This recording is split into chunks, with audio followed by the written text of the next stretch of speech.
Tá, Celestina e Daiane, nutricionista, Celestina enfermeira. Bem-vindos. Então, pode trocar, por favor? Eu estou passando aqui a palavra para a professora Adriana. Você quer dar alguma saudação? Boa tarde a todos, é um prazer. Eu queria agradecer imensamente a disponibilidade da professora Adriana em estar conosco hoje nessa nossa sessão da teleconferência. Na realidade, eu só queria ressaltar que a professora Adriana está em pleno exercício da maternidade e da amamentação, está aqui numa rota de fuga, né, entre o intervalo, quer dizer, uma coisa que nós todos compreendemos muito bem. Então, Adriana, se já seria importante te agradecer em condições normais de temperatura e pressão, nessa condição de hoje, então, mais importante ainda se faz. Muito obrigado e não quero aqui me alongar no início, não, para que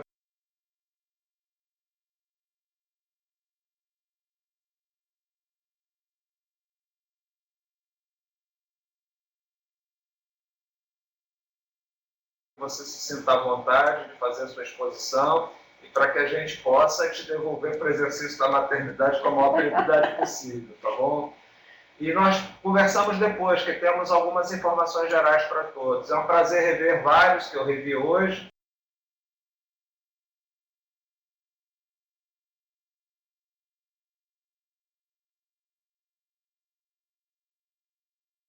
Já deixei aqui no seu. E, por favor, a professora Adriana, então, tem aí o domínio da palavra.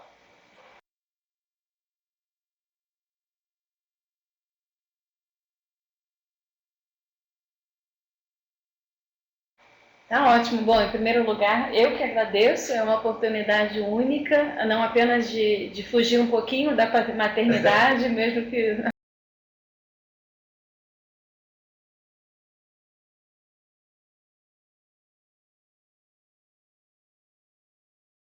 sem ter, como eu costumo ter nos meus projetos, uma interlocução assim muito contínua. Então, para mim, enfim, além de conhecer, né, aqui o Instituto e vocês, é uma oportunidade de finalmente talvez ter algum feedback também.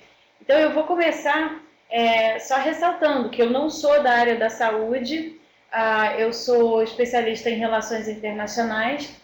E como que eu fui parar no tema bancos de leite, né? Enfim, óbvio que tem um componente de interesse pessoal, já que eu estou amamentando no momento, também já amamentei antes, mas eu estudo a cooperação Sul-Sul para o desenvolvimento, sobretudo do Brasil, mas não exclusivamente. Eu também estudo a atuação dos países BRIC, em geral, sobretudo no contexto africano.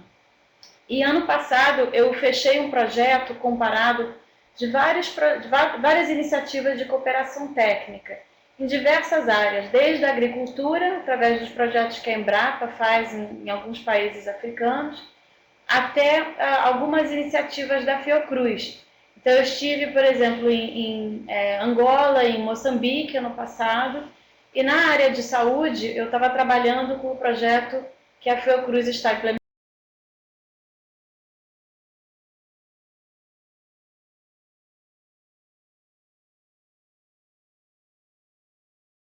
muito a atenção e me intrigou muito quando eu comecei a ouvir falar na possível implementação de mais bancos de leite humano, enfim, né, no contexto africano. E aí o que eu fiz? Eu me dei conta que para entender o que era um banco de leite, porque eu sou completamente leiga, né, na área de vocês, aqui vocês que entendem do assunto, eu tive que fazer uma revisão da literatura para resgatar e interpretar a origem e digamos, evolução desse conceito, para então entender por que o Brasil tem iniciativas em cooperação Sul-Sul nessa área e tentar entender, eu ainda não entrei um pouco nesse componente, em que a abordagem brasileira, né, em relação à nutrição infantil, materna e do bem-estar social, porque acho que isso é um dos diferenciais, mas em que ela difere, por exemplo, das abordagens dos países doadores, né, os países do norte. E eu digo, ainda não entrei nesse componente porque até o momento eu estou tentando simplesmente entender o que é um banco de leite e por que ele entra não apenas na agenda da Fiocruz, né, e da nossa saúde pública, mas ele passa a assumir um papel bastante importante, né, na própria identidade brasileira como provedor de cooperação Sul-Sul. Então, eu comecei com uma série de questões de pesquisa, né, enfim, começando pela mais básica de todos, né, o que bolhufas é um banco de leite. Eu confesso que mesmo tendo amamentado, eu tinha uma noção muito vaga. E como que essa noção e esse modelo de banco de leite, então, digamos assim, aproveitado, né, na cooperação técnica, de que forma ocorre a articulação entre a agência implementadora desse projeto, né, enfim, o Fiocruz e seus órgãos constituintes, e, por outro lado, né, o Ministério das Relações Exteriores e outros atores governamentais que participam da formulação dessa política de cooperação Sul-Sul, inclusive na área da saúde. Então, eu escrevi um paper inicial, não sei se vocês tiveram acesso, mas o paper é apenas uma primeira tentativa, é quase que um esforço egoísta, é uma maneira de eu tentar entender o que é um banco de leite e como que ele surge no contexto brasileiro, mas também, né, nesse pano de fundo mais amplo, né, de discussões do que é a saúde infantil, até que ponto a saúde infantil está vinculada às questões da mulher e também ao bem-estar mais amplo da comunidade.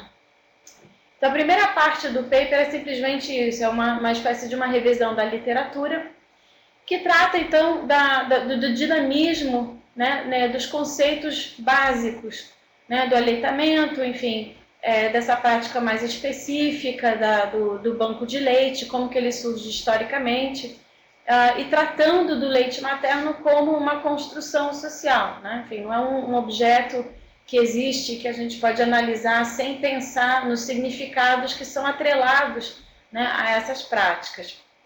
Então, enfim, acho que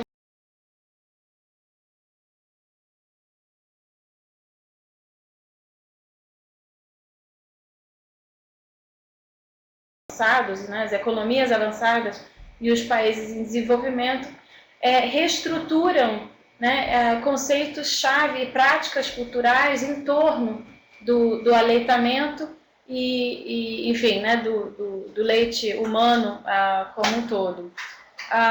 Eu trato também desse conceito de medicalização, né, que acho que ajuda a explicar por que em determinado momento, sobretudo no século XX, os substitutos ao leite materno passam a ser considerados como solução científica, né? E aqui eu estou sendo meio irônica, mas o aleitamento, né, que tem, enfim, né, um histórico tão complexo, passa a ser visto em muitas sociedades como uma prática primitiva, né, em relação, por exemplo, ao uso do leite em pó.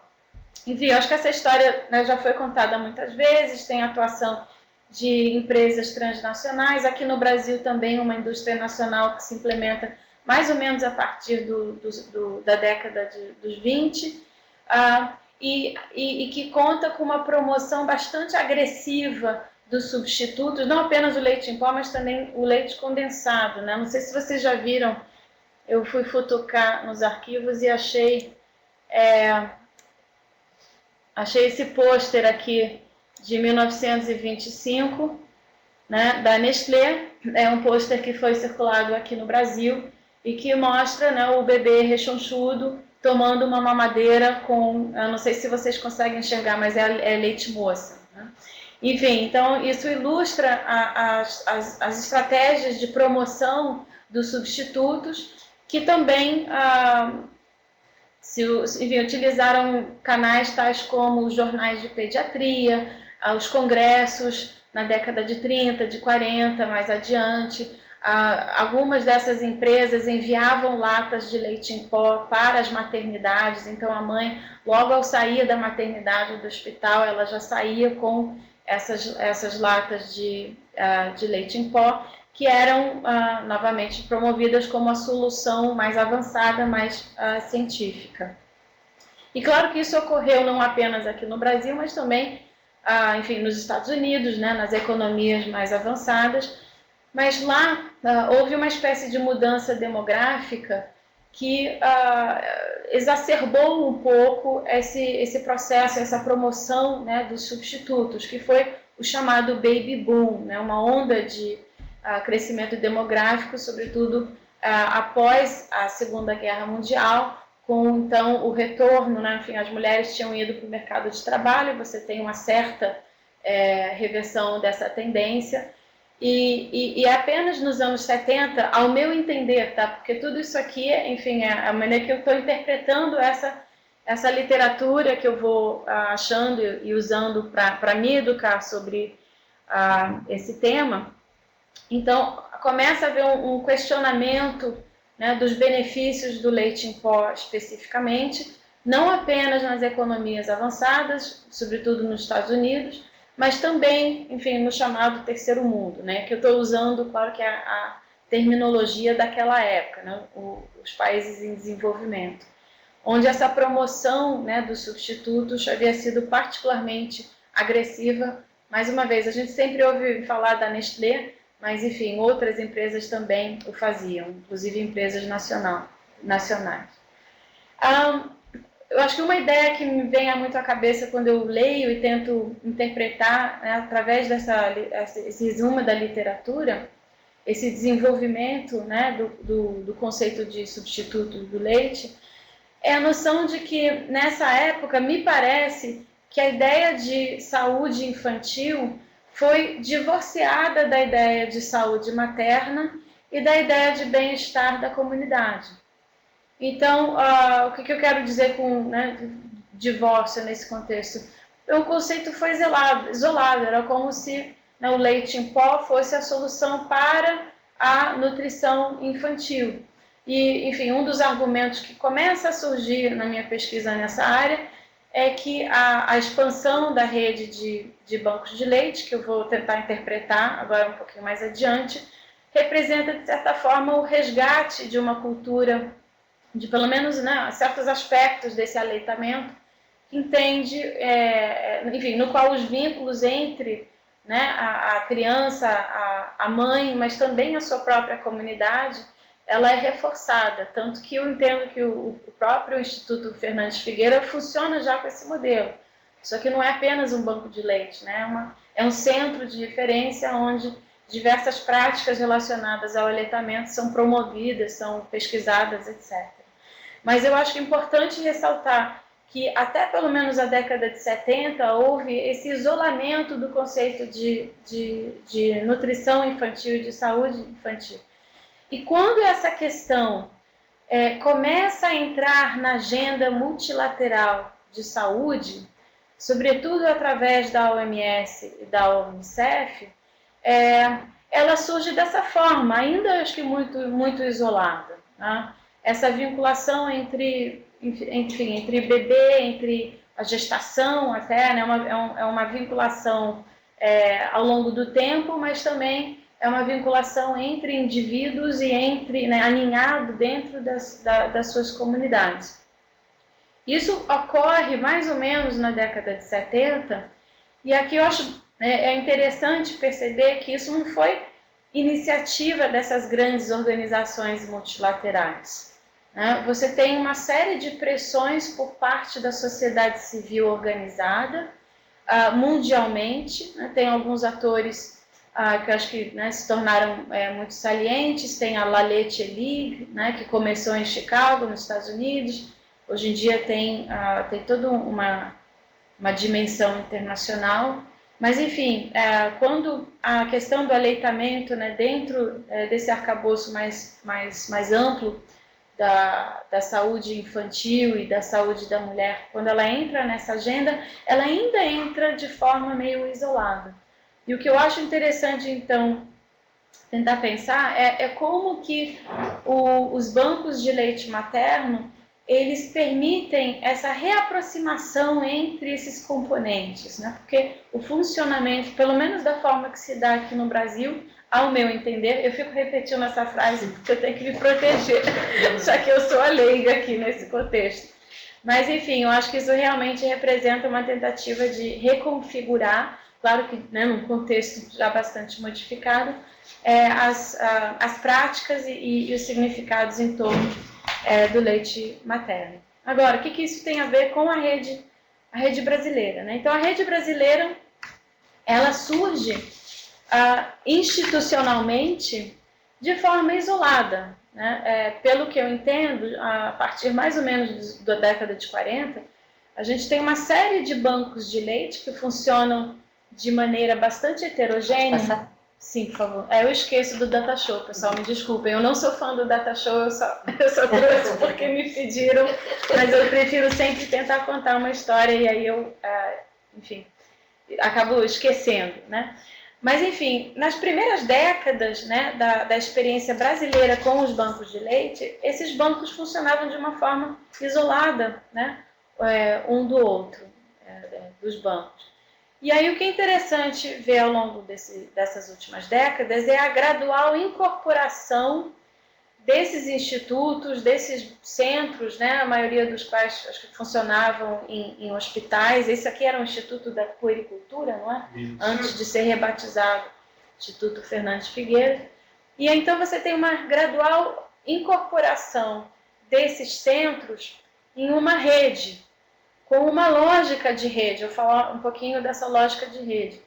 E, ao mesmo tempo, a incorporação desses centros dentro de um arcabouço mais geral, que enfim, não é nós não temos uma política nacional de saúde, né? A partir dos anos 80, nós temos uma série de iniciativas, não apenas por parte dos atores estatais, mas também da sociedade civil, que vão alterar de uma forma bastante dramática a maneira em que a gente aborda questões de saúde aqui no Brasil. Então, o que eu quero dizer com essa lógica de rede? Tá? E aqui, enfim, até o paper ainda não trata muito claramente desses conceitos. Eu estava pensando, talvez no próximo artigo que eu escrever, tentar ressaltar. Mas acho que a primeira característica que eu, como leiga, percebo é que tem um centro, mas não é um centro hegemônico. Né? É um centro de referência, né? Acho que aqui no Fernandes Figueiredo, e que promove, né, para os centros estaduais, as referências estaduais, né, as práticas e as lições que são aprendidas através dessa experiência. E é muito importante que uma rede tenha algum tipo de centro. Né? Mais uma vez, não é necessariamente um centro de controle, mas é um centro de coordenação. Porque, ao mesmo tempo que a gente tem um centro, a gente tem a capilaridade. O que é a capilaridade? É a capacidade dessa rede de atuar mesmo nos seus nódulos mais distantes. Né? Talvez, não sei, eu não sou médica, mas talvez uma analogia com o sistema linfático. Né? O sistema linfático tem centro, aliás, estou me metendo numa fria. Mas, enfim, né, a capilaridade, eu acho que para vocês da área da saúde deve ser bem evidente. E a capilaridade, ela não funciona sem um centro de coordenação, mas esse centro tem que estar articulado com as capilares do sistema através, né, desses nódulos, que são, enfim, ao meu entender, os centros de referência estaduais. Né? Enfim, ainda estou falando do contexto brasileiro. E a terceira característica que eu percebo, e essas são características positivas, tá? Sobretudo em relação a outros projetos de cooperação Sul-Sul. Eu não sei se eu vou ter muito tempo depois de falar, mas se vocês quiserem eu posso explicar. Eu trabalho também com cooperação Sul-Sul em agricultura, em patrimônio histórico, e em nenhum desses projetos eu percebi essa lógica de rede tão forte. Então isso é algo que eu acho que a gente tem que ressaltar. Então, a terceira característica é a característica de intercâmbio, e aqui eu adoraria ouvir mais de vocês que trabalham nessa área como que funciona, porque isso é um pouco minha intuição a partir dos estudos de caso que eu já li. Mas a ideia de intercâmbio, ela diz o seguinte, que essa rede, ela não representa apenas um fluxo unidirecional de informações, que, pelo contrário, por exemplo, através desses congressos, né, que vocês organizam, existe um fluxo, inclusive a partir das capilares, para o centro.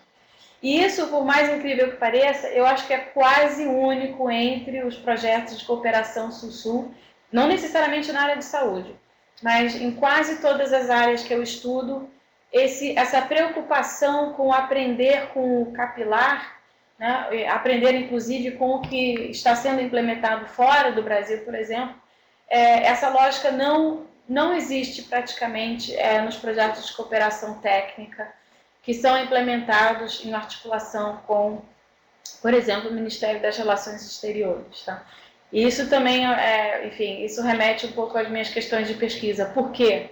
Né? E acho que por isso que é importante também estudar essa configuração e não apenas, enfim, o aspecto cultural, né? As mudanças nos significados que são associados a essas práticas. Eu acho que, para além dessa configuração de rede que vai surgindo e dessa lógica de rede, fica muito claro para mim, pelo menos, que ao longo dessas últimas décadas, sobretudo essas últimas 2 décadas, o banco de leite ele passa a ser compreendido como um aspecto vital do combate à pobreza e à desigualdade. Ou seja, ele adquire objetivos muito mais amplos do que, né, enfim, aumentar, né, o número a proporção de mulheres que, enfim, usam o leite materno em vez do leite em pó. Eu acho que isso nem sempre está articulado de uma forma muito explícita, mas a maneira em que a rede de bancos de leite vai se encaixando na política nacional de saúde pública, para mim fica muito claro que o apoio que a rede recebe de órgãos governamentais está motivada em parte por essa preocupação mais ampla, e eu acho que, enfim, ao longo da última década isso se torna ainda mais saliente. Então, chegamos à terceira e à última parte desse paper, que lida mais explicitamente com a cooperação internacional. Desculpa, que Não, tudo bem.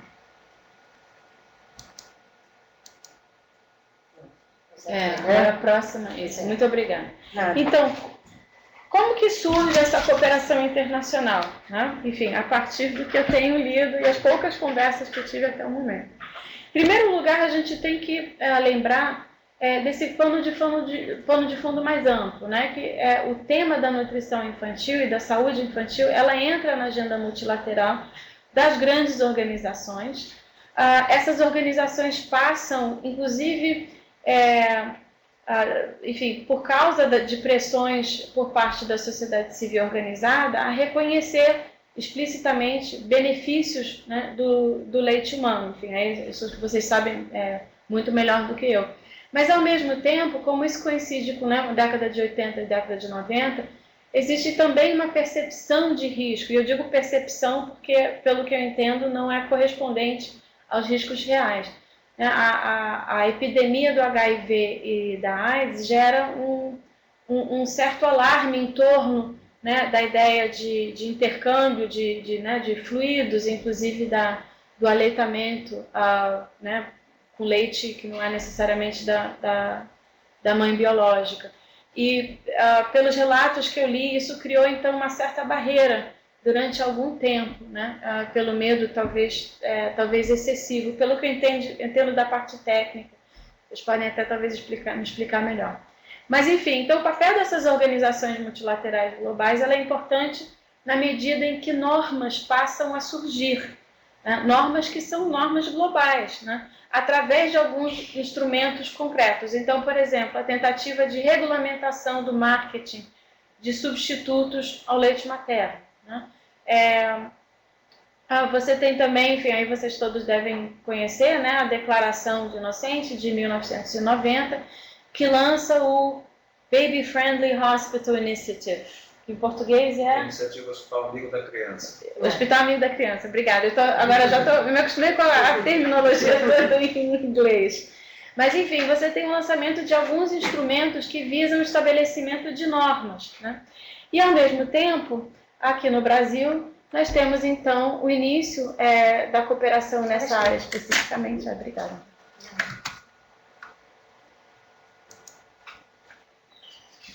E aqui, enfim, só algumas palavras sobre a cooperação sul-sul brasileira. Não sei se todos vocês já estudaram esse tema, mas o Brasil, até mais ou menos a década de 90, o início da década de 90, o Brasil recebia muito mais assistência dos países, digamos, avançados e das organizações multilaterais do que ele oferecia em termos de cooperação técnica. Não é que ele não oferecesse. A partir dos anos 70, o Brasil já tinha algumas iniciativas voltadas, sobretudo, para a África e para a América do Sul, em termos de capacitação, enfim, mas eram projetos muito limitados. Depois da virada do milênio, o Brasil se torna, quantitativamente, um provedor de cooperação para o desenvolvimento. Ele ainda recebe, né? Inclusive a Fiocruz tem N projetos, né, com instituições dos países doadores e das organizações multilaterais. Mas há uma mudança de status. E essa mudança de status ela está orientada para a cooperação sul-sul, que é a cooperação entre países em desenvolvimento. Essa cooperação é associada a um discurso oficial, que é o discurso da solidariedade, né? Eu acho que a solidariedade conota uma empatia, né, para com a experiência de outros países em desenvolvimento, e também ressaltando o conceito de horizontalidade. Nós que estudamos relações internacionais temos agora um grande debate sobre a horizontalidade. Eu acho que existe o consenso de que nenhum projeto é verdadeiramente horizontal, porque você sempre tem uma certa assimetria, né? Por exemplo, em termos de conhecimento, às vezes, inclusive, em termos de relações de poder, mas, enfim, a horizontalidade é parte, eu acho que, dos objetivos gerais dessa cooperação, e esse discurso permeia, né, as iniciativas não apenas na área de saúde, mas também, enfim, patrimônio histórico, agricultura, etc. Existe, ao meu ver, sobretudo ao longo da última década, ou seja, a partir do primeiro governo Lula, um esforço muito específico dentro desse discurso geral de promover o Brasil lá fora como uma espécie de caldeirão de inovações em políticas sociais. E isso se aplica não apenas à saúde pública, mas também à agricultura, por exemplo, onde nós temos alguns experimentos com agricultura familiar que estão sendo promovidos lá fora. E se a gente olha o portfólio, né, de projetos de cooperação técnica que o Brasil oferece, por exemplo, na África, e aqui, enfim, para quem tiver curiosidade, entrem no site da Agência Brasileira de Cooperação, tem uma base de dados que você pode vasculhar com o mecanismo de busca, e é muito interessante ver a gama muito ampla de projetos que são lançados. E a grande maioria desses projetos se enquadra nessa ideia de política social, tá? Então existe sempre essa tentativa de, digamos, enfim, não é bonito dizer, mas vender o Brasil como esse caldeirão inovador. Uma outra característica da cooperação técnica brasileira, eu acho que mais recente, não tão recente, aliás, na Fiocruz, acho que a Fiocruz foi meio pioneira nessa área, mas é a institucionalização e a profissionalização da cooperação internacional. Na Fiocruz, por exemplo, nós temos o CRIS, né? Mas enfim, não é só o CRIS, né? O Centro de Relações Internacionais em Saúde. São diversos órgãos com um pessoal altamente capacitado que hoje em dia não se dedica exclusivamente à cooperação internacional, que aliás eu acho uma grande vantagem, porque na assistência, digamos, do norte, né, dos países avançados, você tem uma enorme indústria de consultores, de especialistas em desenvolvimento, que não tem necessariamente experiência na implementação de projetos no âmbito doméstico. E isso também é uma das razões pelas quais eu fiquei fascinada com o exemplo dos bancos de leite, porque é claramente um projeto onde as mesmas pessoas que estão implementando esses projetos no exterior têm toda essa experiência muito rica de adaptação, de enfrentar vários obstáculos aqui, de ter que adequar um modelo, né, ao contexto local, enfim, no interior do Rio, no Piauí, e eu acho que isso é um diferencial da cooperação brasileira, porque, por exemplo, o USAID, né, dos Estados Unidos, não tem esse modelo, eles chamam consultores, mas é uma profissionalização quase que distanciada da experiência doméstica do desenvolvimento. Tá? Mas 2 pontos importantes. O primeiro é que a grande parte da cooperação técnica brasileira, de forma geral, ela ocorre via mecanismos bilaterais, através de acordos assinados com governos específicos. E aqui também me chamou muito a atenção do caso da cooperação em bancos de leite, porque, ao meu ver, enfim, me corrijam se eu estiver errado, me parece que essa cooperação é uma das que mais se aproveita e melhor se aproveita de canais multilaterais pré-existentes. Eu estou falando aqui da comunidade de países de língua portuguesa, da CPLP. Aqui na América do Sul nós temos diversos mecanismos, eu acho que existe pelo menos um certo diálogo, não é? Enfim, né? O Mercosul, Unasul, a OPAS, né? A Organização Pan-Americana de Saúde. E então é um aproveitamento muito inteligente desses canais que já existem. Por quê? Porque eles permitem a expansão em rede, né, do que já existe como rede aqui no Brasil, não replicando, mas adaptando aquela lógica de centro, capilaridade e intercâmbio no exterior. E até que ponto isso funciona, eu não sei, porque a próxima fase do meu projeto seria fazer pesquisa de campo para poder entender, né, a textura, enfim, os detalhes desses projetos de uma forma mais geral. Mas, enfim, eu acho que é importante ressaltar que essa capilaridade, ela precisa se manter, né? Por exemplo, através do enraizamento desses centros que estão sendo implementados, né? Enfim, Cabo Verde, na Colômbia, com o enraizamento desses centros nas suas comunidades locais.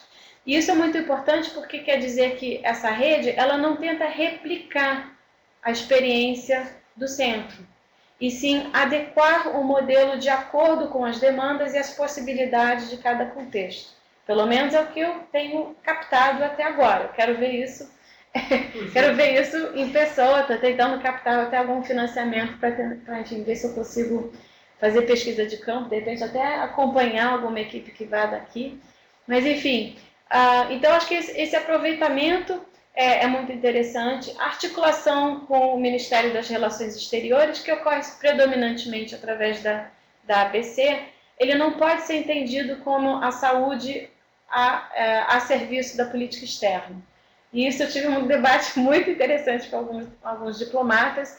Eu acho que no Itamaraty já existe a consciência de que, por exemplo, a cooperação em saúde, ela segue também, ela deve seguir uma lógica própria e não apenas ser um objeto de uma instrumentalização em prol, né, de uma política externa que passa por mudanças. Enfim, a gente está vendo isso nesse momento. Enfim, então, só para terminar, né, enfim, onde que eu estou nesse projeto, pensando nessas configurações estruturais, mas também retomando esse tema, né, desse resgate da cultura do leite humano, que, enfim, não é uma ideia minha, acho que o próprio João Aprígio já escreveu, já referenciou essa noção, mas isso é muito interessante, né, de ver acontecer através desses canais sul-sul. Então, eu não tenho nenhuma conclusão para vocês, boa acadêmica enroladora, eu vou só compartilhar com vocês algumas das perguntas-chave que, para mim, permanecem no meu trabalho, até porque, enfim, meu plano é retomar esse projeto assim que terminar a minha licença maternidade. Em primeiro lugar, a abordagem do Brasil em relação à nutrição infantil, ela realmente é diferenciada? Em que ela se diferencia, por exemplo, em comparação com o que, né, enfim, os países europeus fazem nesses mesmos países, digamos, recipiendários da nossa cooperação técnica? Em segundo lugar, a questão do impacto. Não sei se vocês sabem, mas a cooperação técnica brasileira, em geral, aquela que vai através da ABC, não tem um modelo de avaliação e monitoramento. Isso eu acho extremamente problemático, até porque as instituições implementadoras tendem a desenvolver bons instrumentos, e, enfim, eu acho que a Fiocruz é uma das instituições que já possuem mecanismos. Mas, enfim, claro que para se avaliar, né, tem que se pensar mais a longo prazo e embutir esses mecanismos no próprio desenho de cada projeto. Me interessa também muito pela questão da adaptação. Como que ocorre essa adaptação, né? Quando o banco de leite vai para Cabo Verde, né? A demanda é um pouco diferente, mas talvez assim, as noções culturais em torno do aleitamento materno sejam diferentes. Então, eu adoraria fazer pesquisas, entrevistas, né, para tentar entender. E eu estou vendo assim, gente sorrindo, eu imagino que isso seja também muito pertinente, né, aqui dentro do contexto brasileiro, que, né, as noções em torno do aleitamento variem muito de um contexto urbano para um contexto rural, né? Então, como que a gente mantém esse intercâmbio de conhecimento, né, esse diálogo, apesar ou através da capilaridade? E, então, esse é o último ponto. Enfim, aliás, eu escrevi ali bidirecionalidade, mas eu escrevi errado, porque bidirecionalidade eu acho que é uma terminologia que não reconhece essa configuração em rede. O que eu deveria mudar isso aí para fluxo de informações, intercâmbio de conhecimentos, não apenas entre as capilares e o centro, mas entre as capilares dessa rede como um todo. Enfim, então eu espero aprender com vocês, porque, mais uma vez, eu sou a leiga, me desculpem se eu falei alguma besteira, mas essa é apenas a interpretação de uma pessoa, digamos, externa da área, do material que eu consegui reunir até agora e que eu espero levar adiante com a orientação de vocês, que são realmente da área. Baração? Obrigada. É isso. Adriana, obrigada a você por estar conversando com a gente de uma maneira tão generosa sobre o seu trabalho, né? Assim, vou passar a palavra para o João, que eu sei querer. Pode ficar. Eu me junto aqui à mesa. Bom, mais uma vez eu acho que boa tarde para todas e todos. E eu queria, mais uma vez, agradecer a possibilidade da Adriana estar conosco aqui. E não poderia ser no momento mais oportuno. Eu gostaria de acentuar algumas questões que eu julgo que são muito importantes, acentuar para todos algumas questões que vêm da abordagem que a Adriana faz. Primeiro ponto é dizer para vocês que a Adriana, como ela bem colocou, né, ela é uma profissional da área de relações internacionais, portanto não é uma profissional de saúde. Segundo ponto, a leitura que a Adriana faz do nosso trabalho é uma leitura que ela faz a partir das lentes que ela conseguiu construir a partir de uma revisão de literatura. Não teve nesse trabalho nenhuma ou qualquer participação de nenhum dos nossos profissionais da rede de bancos de leite humano. O que para nós é extremamente importante, porque esse trabalho da Adriana funciona para nós como uma espécie de auditoria externa da qualidade do trabalho que nós estamos desenvolvendo. Então é assim, um motivo de muito orgulho a gente poder estar trazendo a Adriana com um olhar externo de alguém que não é da área de saúde para o trabalho que a gente está desenvolvendo. O que, diga-se de passagem, Adriana, é importante ressaltar para você, essa é uma prática que a gente tenta buscar, sempre a gente tende a fazer isso, ou seja, trazer olhares externos, né? E nesse caso em particular, para nós, é extremamente interessante, porque nós não somos internacionalistas, como a gente costuma dizer. Eu venho de uma comista, semana passada, que aconteceu em Lima, no Peru, para avaliação da nossa cooperação com o Peru, e na realidade essa comista não foi avaliação, foi a construção de um projeto novo. Alejandro e Paulo Ricardo, né, que está nos assistindo lá da outra sala, vieram de uma avaliação do projeto com o Equador, e nós temos sim uma grande preocupação com o monitoramento e avaliação, nós temos uma grande preocupação com resultados, né, do trabalho que nós desenvolvemos. Então é muito importante para nós, sobretudo um trabalho como esse que você está conduzindo, porque é um trabalho sem participação de qualquer ator da rede de bancos de leite humano, é um olhar absolutamente externo e colocando pontos que para nós são muito importantes e que nós ficamos, em verdade, muito, muito felizes com as suas colocações. E o seu trabalho vem num momento muito importante para todos nós. Nós estamos há 2 meses do nosso segundo Fórum de Cooperação Internacional ABC Fiocruz em Bancos de Leite Humano. Esse fórum que vai acontecer em Brasília, no período de 21 a 25 de setembro.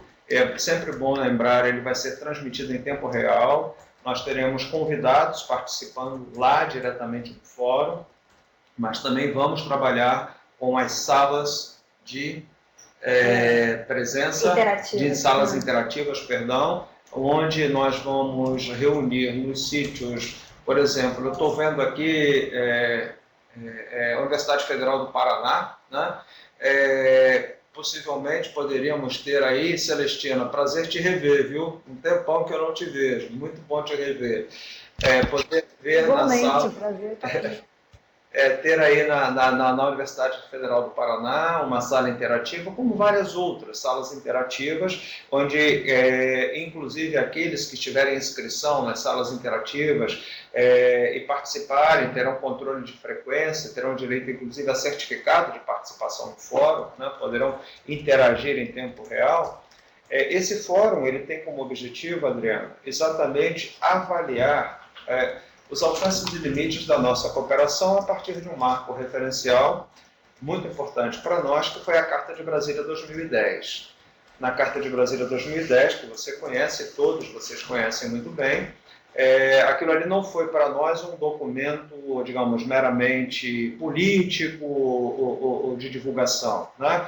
É um documento onde os países signatários, e não só países, mas também tivemos lá alguns organismos de classe, como Sociedade Brasileira de Pediatria, Sociedade Argentina de Pediatria, para citar dois, tão somente, acordaram, né, em uma ação conjunta, num esforço coletivo, com uma série de pontos, né, que deveriam ser perseguidos por cada um dos países signatários, com o objetivo de que nossos bancos de leite humano eles fossem uma estratégia, né, dos sistemas de saúde pública dos países em favor do alcance dos objetivos de desenvolvimento do milênio, com ênfase na redução da mortalidade infantil, no componente neonatal dessa mortalidade, e talvez mais especificamente ainda, com ênfase da qualificação da atenção neonatal em termos de segurança alimentar e nutricional.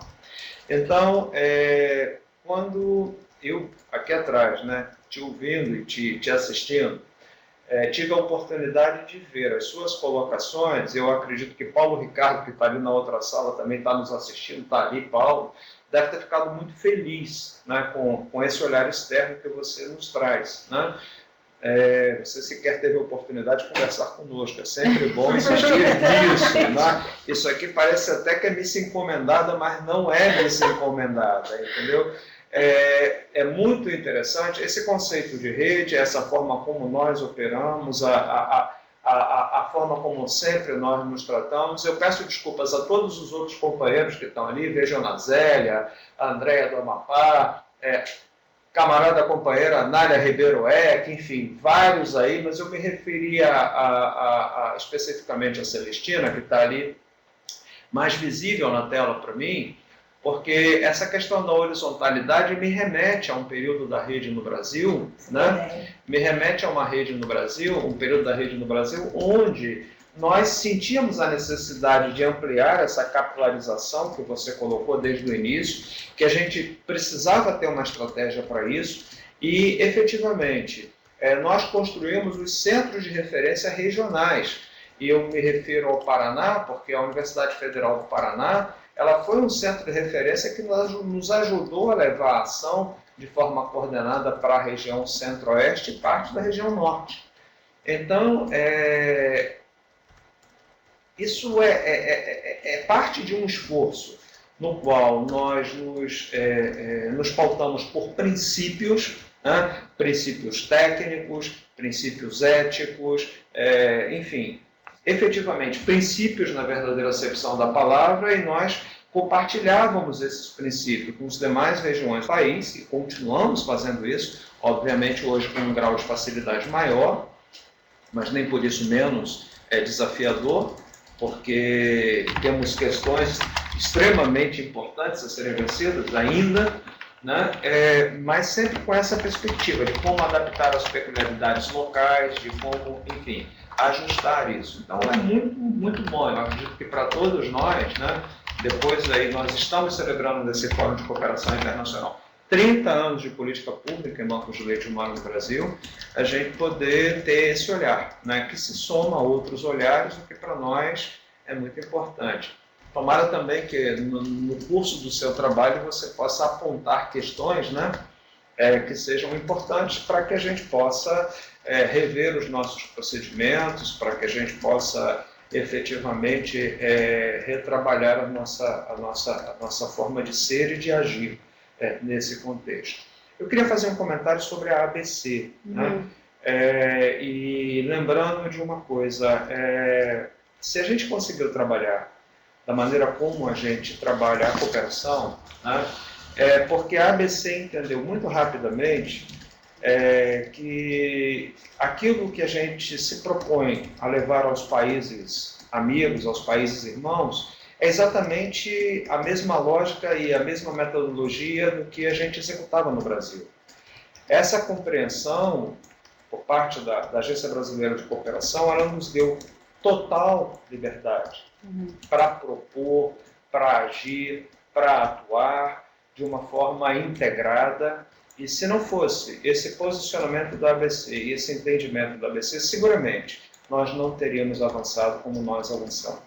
Quer dizer, não é tão somente uma questão de uma ação do Estado, que a gente reconhece que é sim uma questão, como você pontuou muito bem, mas o entendimento do quanto que representa a liberdade de atuação das propostas da rede metodologicamente com a ABC para que essas boas práticas fossem levadas aos outros países de forma a, digamos, a permitir que eles tivessem aí a oportunidade de obter os resultados que os estados brasileiros, as cidades brasileiras têm obtido. Então, assim, eu não quero aqui, estou fazendo quase que uma segunda fala, né, uma segunda apresentação, mas eu acho que me motivou bastante as colocações, né, que você fez, e eu queria, né, aí também aproveitar a oportunidade para abrir para todos vocês, para que fizessem as suas considerações, né, seus comentários, e lembrando que daqui para frente talvez a gente possa estreitar um pouco mais os nossos encontros, né, para que a gente possa aquecer as nossas turbinas para a discussão do nosso fórum, que vai estar acontecendo de 21 a 25 de setembro. Né? Essa lógica, eu convidaria, melhor dizendo, a vocês todos, né, que fizessem uma releitura da Carta de Brasília 2010. Né?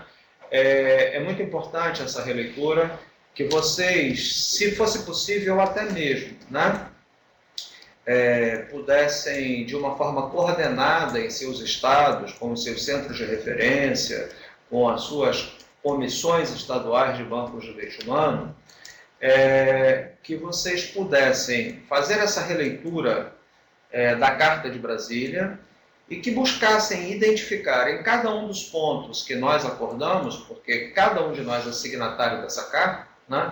Porque aqueles que firmaram, que no caso eu firmei a carta, eu me senti autorizado em firmar essa carta, autorizado por vocês, porque vocês estiveram lá também, todos nós somos signatários dessa carta, para que nós pudéssemos identificar naquilo que ali consta da carta, quais são os pontos que nós cumprimos em cada um dos nossos estados. A nossa contribuição, em termos globais, né, dada contribuição essa dada ao nosso país, à nossa instituição, ao nosso município, ao nosso estado, ao nosso país, para que nós possamos, de uma forma muito efetiva, né, fazer com que isso ecoe, né, no fórum, comparando com aquilo que a gente vai estar fazendo com os países. Né?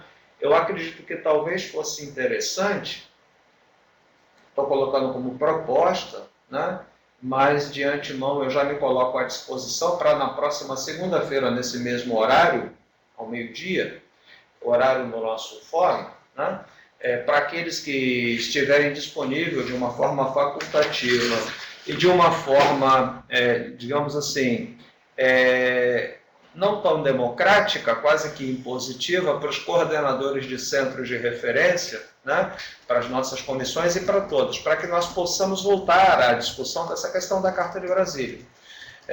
Podemos fazer circular um instrumento para vocês, para que a gente possa efetivamente poder ter uma visão muito global de qual o grau de contribuição que cada um de nós, dentro desse conceito de rede, tem dado para o cumprimento dessa meta global. Né, porque nesse mundo que nós estamos aí não dá para ser feliz sozinho, né, e efetivamente essa união de esforços que a rede brasileira tem, agora que virou latino-americana, que virou afro, íbero e qualquer outra coisa mais, e nós estamos aí num crescente, né, que a gente possa ter. Então, termino por aqui, né, a minha fala e passo para todos vocês.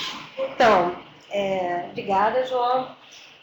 Eu queria combinar o seguinte com vocês. Pessoal que está na internet, eu vou abrir a fala para os pontos de videoconferência, que a gente tem contato de vídeo e áudio, e para quem tem perguntas, questões na internet, digitem no bate-papo para a professora Adriana, tá bom? Alguma questão, pessoal, na vídeo, enquanto o pessoal se prepara na internet. Alguma questão? Alguma pergunta para a Adriana?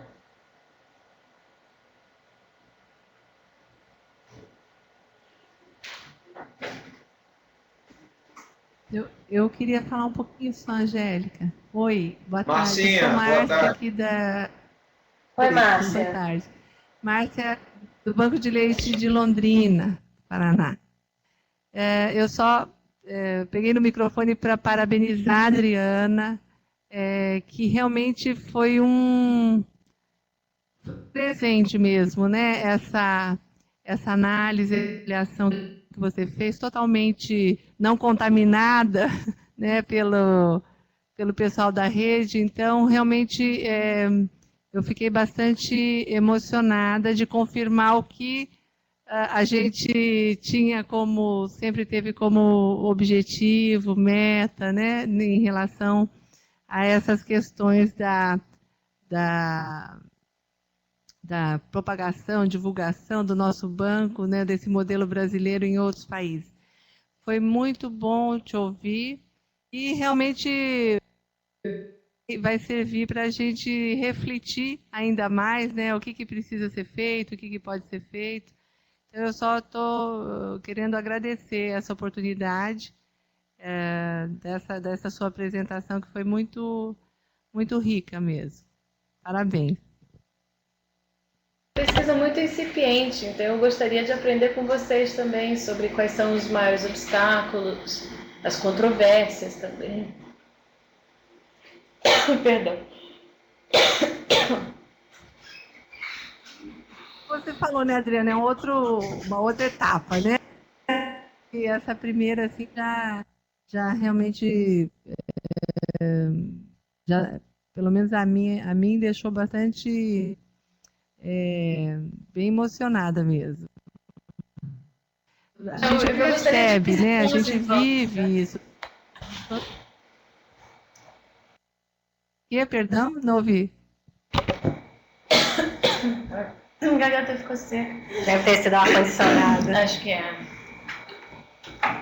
Não, eu estava só dizendo isso, Vinha, que eu fico feliz que a pesquisa seja útil, né? E o propósito não é só apenas ressaltar os lados positivos, mas também ajudar a identificar os obstáculos, né? E talvez caminhos para superar esses obstáculos. Isso é importante. Burocráticos, técnicos, políticos. Então, enfim, em algum momento eu provavelmente irei visitar também outros bancos aqui no Brasil.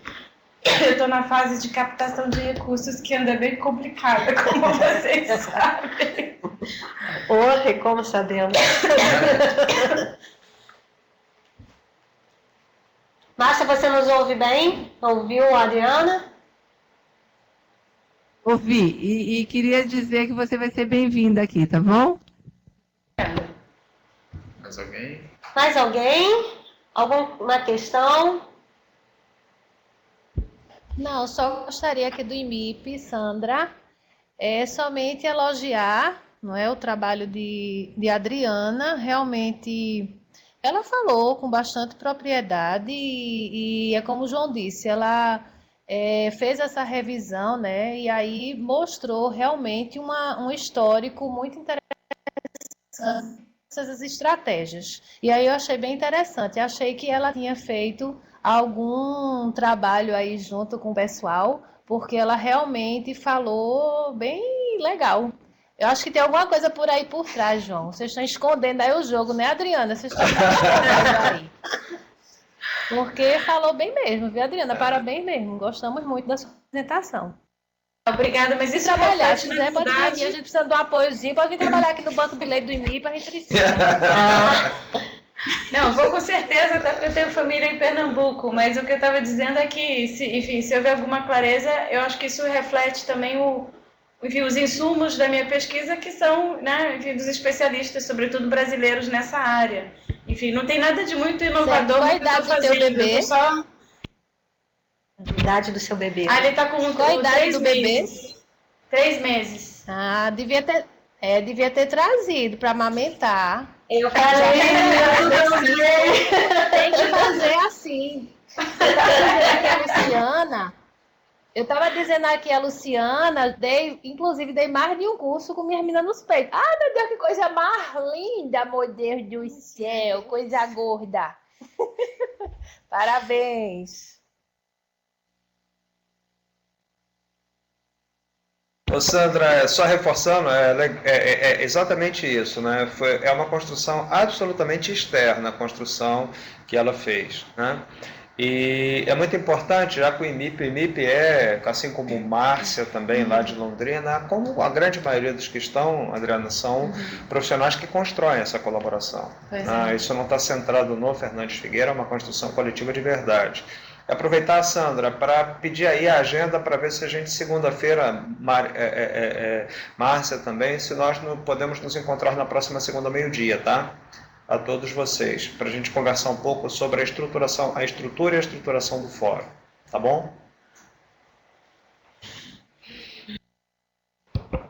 por favor, algum outro ponto da videoconferência? Gostaria de fazer alguma colocação, alguma pergunta? Aproveitem que a Adriana está aqui. Daqui a pouco ela tem que dar de mamar. Literalmente.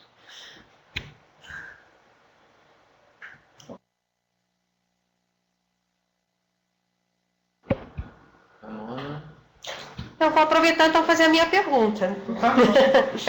Então, assim, você vê alguma relação no histórico do Banco de Leite Humano, da construção da rede, com o movimento internacional em relação à emancipação da mulher? Você viu, na tua busca na literatura, você viu alguma coisa nesse sentido? Tentou construir essa ponte? Enfim, queria que você comentasse um pouquinho sobre isso. É uma excelente pergunta, porque quando eu comecei o projeto, eu tentei enquadrá-lo numa literatura, uma abordagem feminista, dentro, né, do desenvolvimento internacional. E eu acho que seria absolutamente possível, aliás, eu acho que é imprescindível também analisar o esforço através dessa ótica. Mas eu acho que é um tema subaproveitado, pelo que eu vejo. Né? Eu acho que seria muito interessante, não sei se vocês já fizeram aqui mais pesquisas sobre, né, assim, o impacto que essa estrutura tem né, na vida das mulheres, não apenas na saúde das mulheres, mas também na rotina, em que maneira isso afeta a mulher individualmente, mas também o lar e as comunidades. Né? Eu li alguma coisa sobre o projeto em Cabo Verde. Eu estou tentando ir a Cabo Verde ano que vem para uma série de projetos, então esse seria talvez um dos locais. Né? E eu acho que foi no caso de Cabo Verde que eu li que havia uma grande hesitação em relação à doação de leite. Né?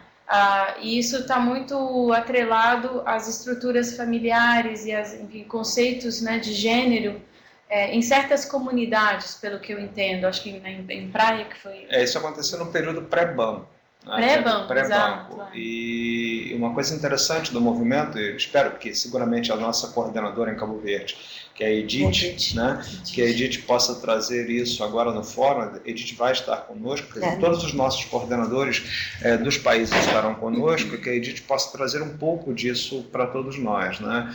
Mas tem sido um êxito, a ponto agora, inclusive, do grande processo de expansão que eles estão conduzindo em Cabo Verde é exatamente delinear uma rede de postos de coleta e de centros de apoio à amamentação em torno do banco de leite lá em Praia. Então, essas são questões importantes, sim, coberta de razão a sua observação.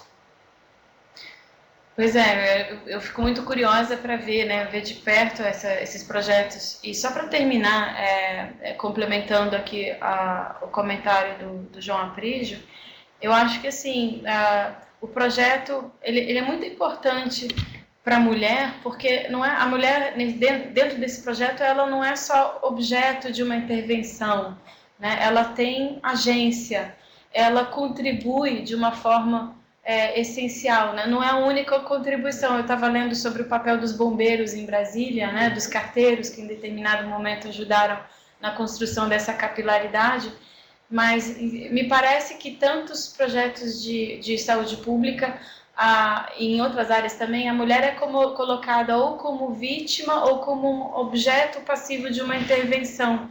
E aqui, né, a mulher exerce um papel... Nesse caso, a mulher é protagonista. Exatamente. Né? Bom, e o bebê também, né? O protagonismo infantil e o protagonismo feminino. Eu acho que isso poderia ser ressaltado. Eu confesso que eu comecei uma introdução a partir dessa literatura, depois eu tive que mudar um pouquinho, porque eu ainda não tenho os insumos, né, para analisar isso. Mas se vocês tiverem pesquisa nessa área... eu tenho total interesse em aprender mais, pensar mais. Né? Tá, ok. Obrigada. Pessoal, eu aproveitei para fazer minha pergunta. João, só para saber, a história que você quer conversar com relação ao fórum, a próxima segunda de meio-dia é? Meio-dia. Na próxima segunda ao meio-dia, pode ser, Sandra? Para todos? Eu acredito que é interessante... Porque antes de assistir aqui a apresentação, nós conversávamos sobre a construção de um material com a equipe que está ali em cima, né, que vocês devem estar vendo ali, está Alejandro, Virgínia, enfim, estão aparecendo ali. Nós estamos exatamente fechando o material de avaliação dos países, né, que nós vamos trabalhar junto com os países. E na medida em que eu vi aqui assistir à apresentação, eu falei, caramba, nós temos uma questão que eu quero ressaltar também, que eu não ressaltei, uma coisa que é muito importante, nosso planejamento na rede de bancos de leite humano, ele não vem de cima para baixo, né? Historicamente, a gente sempre se planeja de baixo para cima. E atingimos agora, eu acredito que é um verdadeiro clímax dessa forma de trabalhar com as oficinas macro-regionais que Paulo Ricardo, junto com vocês, vem conduzindo, uma proposta que nasce nos encontros dos centros de referência. Isso faz uma diferença muito grande. Então, a ideia seria que nós poderíamos, a partir de segunda-feira, colocar o instrumento que nós vamos usar com os países e seria muito mais verdadeiro, porque nós temos as informações, concorda? Porque nós temos todos os relatórios de vocês, nós temos tudo isso aqui, então podemos levantar com muita tranquilidade, não há problema. Mas se a priorização disso é feita por cada unidade federada, se vocês se voltam para a história de vocês e vocês, a partir da perspectiva de vocês, pensam os elementos que vocês julgam mais importantes para representar cada um dos elementos pactuados, essa avaliação se faz muito mais verdadeira. Então, um pouco a partir de uma ideia que nasceu aqui agora, quando eu estava sentadinho aqui atrás, juntando com o que nós conversávamos com a equipe que está ali em cima sobre a construção do instrumento, que eu quero colocar para vocês. E aí nós vamos ter um caldo de cultura muito interessante para poder estar discutindo no nosso fórum, enfim, e também para projetar o nosso futuro. Antes da minha aposentadoria, sem dúvida, que já está sendo pré-anunciada para todos. Viu, Anália Ribeiro Eck? Ai, meu Deus. Conferência, João? Seria o mesmo endereço e webconferência? No mesmo endereço, nesse mesmo endereço. Nesse mesmo endereço nos encontraremos na próxima segunda, meio-dia. É uma coisa bem interessante. Vamos pactuar isso aí na próxima segunda, ok? Bom, joia. Tchau, obrigada. Bom, nosso tempo está se esgotando. Alguma manifestação? Como estamos, grupo? O pessoal no bate-papo fica meio tímido, sabe? Não, entendo. Sempre acontece. Mas se quiser também circular o meu e-mail, se alguém que depois quiser entrar em contato, enfim... Eu tô em casa amamentando esses dias, então pelo menos ler e-mail eu consigo. É uma questão de gênero embutido na fala dela, viu? Eu não estou fazendo nada mesmo, eu estou em casa só amamentando, então, gênero às avessas, isso aí é interessante. Aí. Porque quando eu voltar a trabalhar, eu estarei amamentando, dando aulas. Tá vendo? Gênero às avessas. Você já imaginou se sou eu que falo isso, que ela está só em casa amamentando? Eu sairia daqui da trucidade. É verdade, né? Nós temos nossos preconceitos embutidos. Ok? Bom, minhas amigas e meus amigos, foi como sempre muito produtivo, muito importante encontrá-los. Essa via virtual ajuda bastante. Está vindo aí Ercília, colocando alguma questão, também Mato Grosso do Sul, boa tarde, obrigado. Lembrando aqui está chegando da hora da mamada, então vamos acelerar o processo de término dessa apresentação. Um grande abraço a todas e a todos, e até a próxima segunda-feira.